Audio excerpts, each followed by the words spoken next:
What's going on, everybody? It's Joe Martucci at the Press of Atlantic City. It is September. It is local summer's time. And as you know, it's plenty of time to get on the water while the air is still warm and the water is still warm. And for this episode, I think who we have on is fantastic to talk about all this. This is Fred Akers. He's the administrator of the Great Egg Harbor Watershed Association. All those towns along the Great Egg Harbor Watershed come together to protect the ecological diversity of the area, and he is on to talk about that. We're also going to talk about his thoughts on the Back Bay study that came out in August and his thoughts on what the plans, at least the proposed plans, will be. So we'll talk about that. We'll talk about Fred. We're going to talk about his tomatoes too. So without further ado, here we go. Watershed Fred.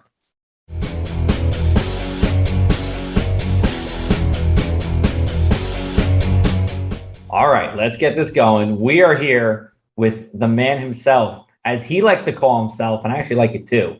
Watershed Fred, Fred Akers. Fred, how's it going today on this very warm, even hot summer afternoon? We're recording this in August, and the heat is on. Yeah, it's going good. The heat is on, and we've had some good rainfall. Okay, cool. More important question for you, Fred. How are the tomatoes doing? Banner year, bumper crop.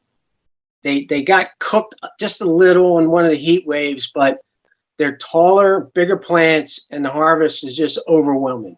It is possible that Fred is the tomato king of Atlantic County. He came over one day and dropped off tomatoes, and I saw like the whole rainbow spectrum of tomatoes that he had, all shapes and sizes. I wanted to show you my tomato that I picked from the garden. How do you like this one? That's nice. It looks good. What kind is it? What kind is it? Geez, I don't know. I would say that this would be a small beefsteak. Is that correct? It's hard to know. We grow mostly open pollinated heirloom tomatoes. I don't know. You know what happened? I bought the plant at Home Depot, Fred. I know that was probably really bad of me to do, but it was just a Home Depot plant. No. It's probably a hybrid. Maybe one of the boys or the girls.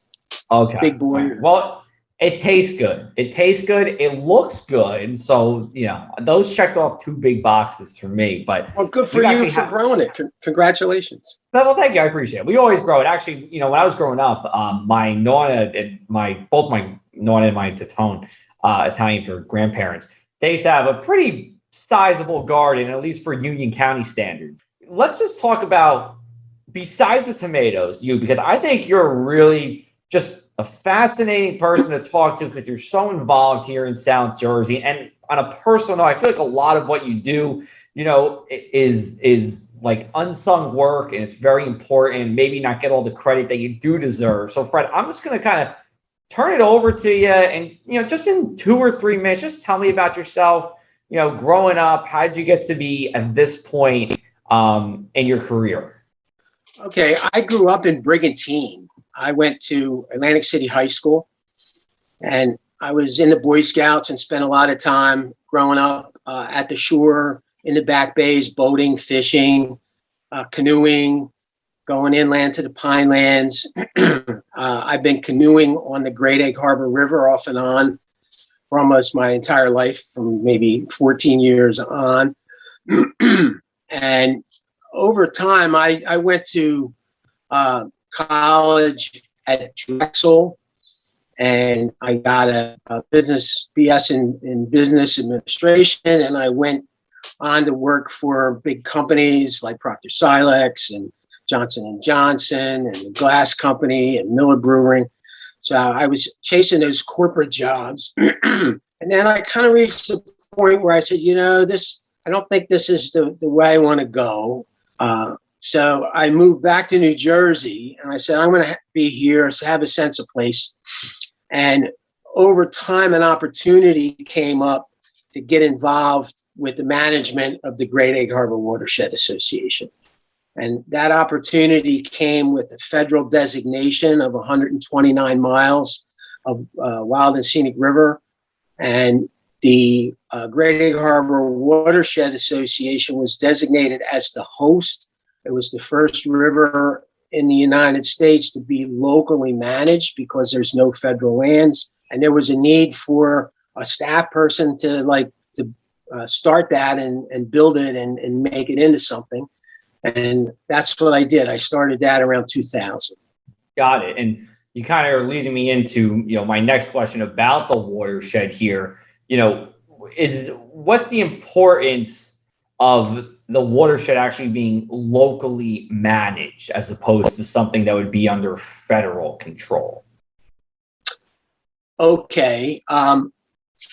What the importance of that is it's a way to have federally supported management at the local level. So in the case of the Great Egg, there was a requirement that local municipalities had to buy in. So there are 12 towns that have agreed to participate. Well, first they agreed to a local river management plans, which was about protective zoning. And then the second thing they agreed to was to appoint people to serve on a council of the 12 towns in the Watershed Association forever. So it's a way, and another big component is the river is managed through cooperative agreements. So federal funding comes to local jurisdictions under this program. So it's a way for congressional designation to kind of bring home the bacon in a sense, to have federal funding pay for local river management. Got it. Okay. And from the research that I did, it looks like the Great Egg Harbor River is classified as a, quote, recreational and scenic river and not a wild river. So just confirm that for me if that's true. And that is true, does that matter for the people who use the waterways? Okay, that's a great question. So to be designated a wild and scenic river, there was a study that was required. And the study that had a number of metrics that were involved. One was whether the river was wild, scenic, or recreational. And it could have been all of those or some of those. And that depended mostly on the accessibility. So areas that, like, we didn't have any remote wilderness in our watershed, but we did have some scenic areas, which are down in the tidal area mostly. And then recreation was the next one. And then there was a whole scoring process for values. And so they're called outstanding resource values. And there were a number of those that qualified the Great Egg to be designated, one of which was outstanding recreational resource values. And there were also cultural values and the scenic values and wildlife values that were all included as metrics in the designation. Got it. So it's a recreational river and it's a scenic river, but it's not a wild river. So it met 2 to 3 designations. So like, it's New Jersey. We're like the densely most populated state in the country. Are there any wild rivers in New Jersey? I can be pretty geeky with this stuff. So there's some river segments on the Delaware Bay that were identified in something called the Nationwide Rivers Inventory that was part of the Wild and Scenic Rivers Act. And because there's no access to some of those, they had a wild designation. I figured if it was going to be somewhere, it was going to be in South Jersey. I don't think anywhere north of like 195 was going to be a wild river here. So, what is the budget like each year for you guys? Like, let's talk dollars and cents. Like, how much money do you have to, utilize for the watershed, and how do you acquire those funds as well? Well, in the beginning, back in the early 2000s, there was not much funding in terms of appropriations. So let's say we were lucky to be working with $100,000 a year to give you kind of a beginning level. Mm-hmm. And that was enough for, the Great Egg Harbor, which is a nonprofit. And the program started here in New Jersey, but now it has 16 rivers in 9 states. They're on the East Coast. And as the program grew and new rivers were added, when we got up to about 5, there was the consensus among, people that were involved that we needed to go to Congress and ask for more funding. So I kind of led the charge on that for the last 15 or 16 years. And Congress has been very responsive in the last 5 years. So we're up to an appropriation now that's passed through to our cooperative agreement of $160,000. Got it. Okay. And, you're saying Congress, are you talking about representatives here in South Jersey that are helping you, work with this? Is this like, Frank Lobiando and Jeff Van Drew helping you, or is this actually you going to Washington yourself and saying, hey, we're looking for money for this? In the beginning, Bill Hughes was the congressman that actually crafted this local management program. It was kind of his idea, and he was able to get the Great Egg and the Morris River designated. The Morris River went in 93. And Frank Lobiando was, in the early days, he sponsored what we developed as a Dear Colleague letter. So Frank would sponsor a letter that he would send to other members of Congress to appropriations to ask for increased funding for us. But as the number of rivers grew, it opened the field to have multiple Congress people from multiple states be involved. And in the early days on the Senate side, Senator Ted Kennedy from Massachusetts was a big supporter of our program, which is now called the Partnership Wild and Scenic Rivers Program. Got it. Okay. Let's talk about some of the outreach that you do. One of the outreach events I think is great is what you do with the 7th graders at Fernwood Avenue Middle School in EHT. I think you've done that since 2005, where you get to go out in the Duke of Fluke and you teach, 7th graders about marine education. So how cool is that for you to be a part of that event each year? And how did that start? Yeah, that's like the best education event ever. And it started with the teachers in the Egg Harbor Township schools. Jim Toms Dave Crawford kind of started it, and Jim Toms came in and took it over.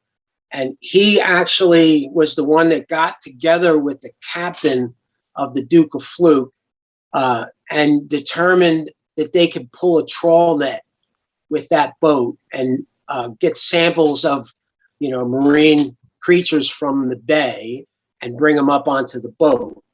And the teacher, Jim Toms, would teach to that program. So he would teach his students about the river and the bay and the marine ecology. And then when he brought them out, they were tasked to do work on the trip. So they would be in teams to measure water quality. There were parameter teams where one team would do pH, another team would do nutrients, turbidity, and we would pull the trawl net in 3 different places in the river and the bay to get a diverse sampling. And every time we pulled the net, which was about a 15-minute tow, the students would get a sample of water and they would go through their tests. And they had data sheets that they had to record on. And they actually got graded for their work on the trip.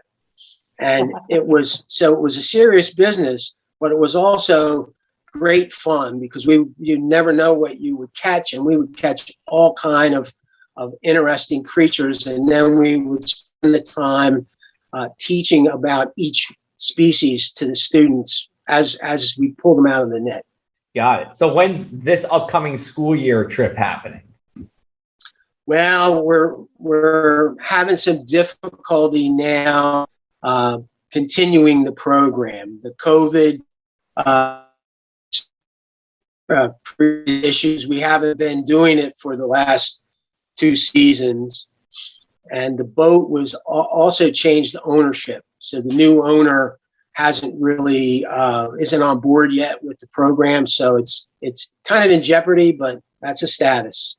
Got it. Okay. Well, hopefully it does come back for the upcoming school year. That would be great. I was just going to follow up with that with one quick question. Are there any students that come to mind, over the years that have, gone on and take this, education opportunity and, has either seen someone spawn their interest in, marine education or getting into the field? Not at the 7th grade level. That's a little too difficult to track. However, we do field work in partnership with some of the teachers in Stockton, and Okay. there's really a great legacy of Stockton graduates coming into the watershed for career positions in GIS. And as a matter of fact, like Rick Dovey, who's the president of the ACUA, is a Stockton graduate. Got it. Great. All right. Well, great first half, Fred. We got plenty of more to go on the other side. This is the Something in the Air podcast.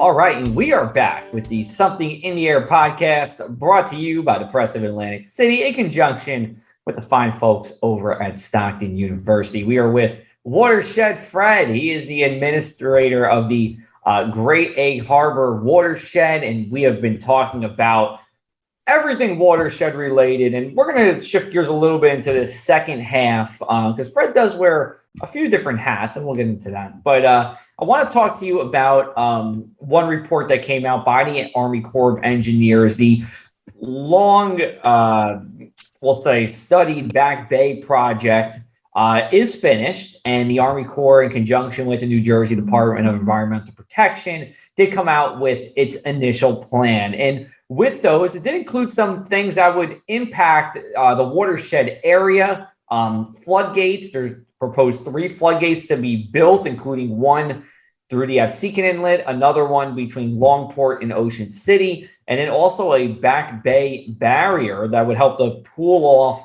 the back bays, including one that runs essentially off of Route 30 from Absecon tied to the bulkhead on the other side.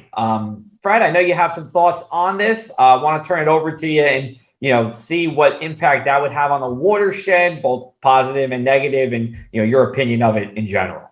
Okay, I've been studying this for probably 2 or 3 years because the Army Corps has been working on it, and the barrier that would go across the Great Egg Harbor Inlet is kind of at the very bottom of the watershed. So the impacts would be in the coastal area. The potential impacts would be in the coastal area. And I think one of the biggest things is if the gates get closed, then the water's going to back up that's flowing downstream from, up in the watershed. And that could maybe cause some issues with the ecology because it's not natural for that to occur. So it's hard to know how long that will be or just what's involved. But in a general sense, I think that the Army Corps has selected only structural measures, and there were non-structural measures or nature-based measures, which they proposed and talked about, but they're not picking to do those. And I think those are more beneficial measures to deal with sea level rise, whereas the storm surge barrier can't stop sea level rise. It can only, deter a storm surge. Sure. Yeah. And, we are having sea level rise. Our seas have risen just around a foot since the early 1900s to now. There's an 83% likelihood that by the time we get towards 2050, we have another 11 or so inches of sea level rise. When it comes to the natural features that you're talking about here, what would you like to see done to, mitigate against the impacts of the everyday sea level rise, as opposed to just the bigger storms that come in and do push a lot of surge, and water onto the shore and the mainland?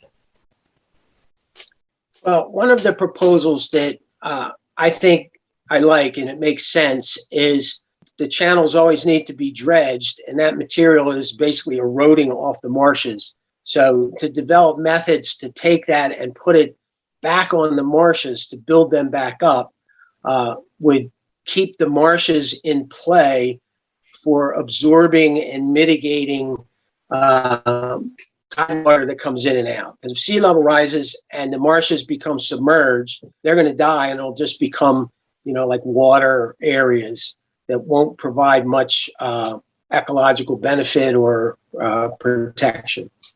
So you're saying almost like beach replenishment, just with marshes.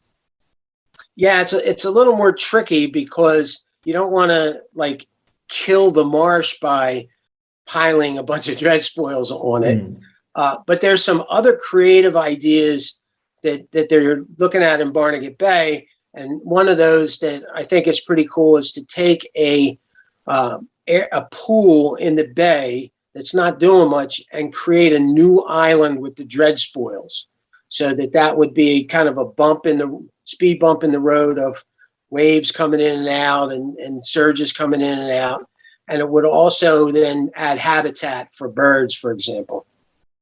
Got it. Okay.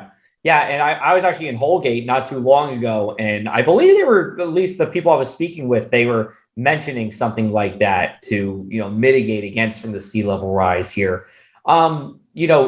Just growing up in Brigantine and, still being very active with the waterways, of course, more so than ever, how do you see tidal flooding and the increases in tidal flooding? Because on one hand, sea levels have risen, but on the other hand, the way I see it, growing up in Brigantine compared to how it is now, it must be night and day with how much has been built up with impervious surfaces, sidewalks, roads, buildings, etc. So it's kind of give me a overhead view of how you've seen this develop over your lifetime.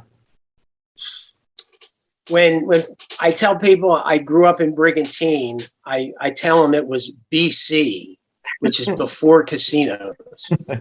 So now I don't really even like to go back there because it just isn't the place where I grew up with, wild ends of the island and vacant lots and all that kind of stuff. One of the, looking at the area in general, the state is trying to do that coastal area with Atlantic City, Brigantine, Ventnor, Margate, Longport, and what is it? I believe it's Northfield and Pleasantville. It's the Resilient NJ program. Yeah. So those areas are so built up, there's really there's no room for the marsh to migrate to higher land as sea level rises. But if you look at the Great Egg Harbor watershed west of the Garden State Parkway, there's a vast area of the Tuckahoe Wildlife Management Area. And that was identified by the Nature Conservancy as one of the most resilient areas on the East Coast because there's lots of room there for the marsh to migrate inland as sea level rises. Got it. All right. Let's shift gears a little bit. We're going to talk about one of our favorite things to do, and that is CocoRoss, the collaborative community rain, hail, and snow network. I can never figure it out. But CocoRoss essentially. Did I get it right, Fred? Was I close? Yeah. I think I was in the ballpark there. It's a volunteer way to measure rain, snowfall, even hail, and report it to a national database, which is then used by many different players. It's used by myself. Oftentimes, if you're seeing my reports of who had the most snow, who had the most rain, it comes from CocoRoss, and it's all done by you. And I've been very happy to say that over my time here working with Dave Robinson, somebody that if you're listening to the podcast, you know very well, Fred knows as well, has been instrumental on. Dave Robinson is the coordinator for the state, and we've been able to increase the number of people in Atlantic, Cape May, Cumberland, Ocean County over the past couple of years. But Fred is actually the county coordinator for Atlantic County. So Fred, I'm just going to turn it over to you and talk about how CocoRoss is actually influencing what you're doing with the watershed. Well, the rain is our like biggest source of fresh water. And I'm proud that I was the first Kokoraz observer Yes, you in were. Atlantic County. This is my website where I submit my data. Just wanted to show that. Link to watershed maps. So even the Kokoraz program recognizes the importance of watersheds and watershed data in thinking about and managing rainfall. So this is a map from Kokoraz that shows the upper part of the Great Egg Harbor watershed. And one of the issues we have, Joe, in our watershed is that we're in the coastal plain. So everything's very flat. So it's difficult to see where the high points are, the edges of the watershed. But this boundary for the upper, any rain that falls inside that pretty much stays in there, and it either goes into the ground or it flows downstream to the center of the watershed. And because the rainwater is our source of drinking water, and because if it doesn't go into the ground and get filtered where we can get back and it runs off, it crosses over the ground, washes pollution into the surface water, lakes and streams, and causes water quality problems. So how we manage the land and stormwater are big parts of watershed management. Awesome. And, Fred, I'll just say, if you go to cocorahs.org, COCORAHS.org, before we finish here, the one thing we're doing is we are talking to people. When we have our guests on, can you split up North, Central, and South Jersey for us? And Fred, I didn't look at it yet, but you already told me you went North and South. So in my book, I'm already a little hesitant, but I'm going to open this up now and let's take a look at what you got. Okay. So This is, I'm okay. Listen, like gun to my head, you're saying, North and South, like I'm okay with this. So you are going, this is coming from somewhere, I'm guessing. This looks like you didn't draw this yourself. So you have essentially ocean of Burlington on south is south, and everywhere to the north of there is north. So just kind of 15 seconds, tell us, where did you get this map from? And, just a little more on that map. Well, I'm a GIS guy. So, okay. And I think that the county government, the county divisions are a big factor nationally because they talk about COVID based on counties. So I took the county layers from the state of New Jersey and figured that, like Burlington and Ocean counties kind of reach way south. And so I figured that on the county, looking at it by county divisions, this is how I would do it. And I put in the Pinelands and the Highlands because the Pinelands is in South Jersey. Mm-hmm. And so that's it. That's what I came up with. Yeah. Fred, let's put it this way. You were way better than Nick Underwood last time. I still can't. That scarred me for life, his map. I can't get over that. But the map, the quality of the map, A+ right there, Fred. So I appreciate that. I would say maybe Tom's River up the Brick is north if we're going to go with this. But overall, listen, it's your map, and I appreciate you showing us. Well, we could do it at the municipal level, which then maybe we could fit into central New Jersey if we do it that way. Maybe next time we have you on, Fred, we'll have you do that. All right. Well, Fred Akers, everyone. Fred, thanks so much for taking the time out to chat with us here. I appreciate it. And Fred, again, Fred is one of those guys I think flies under the radar a little bit, but when it comes to his work and what's happening in South Jersey is tremendous. And I'm happy to have him on here today.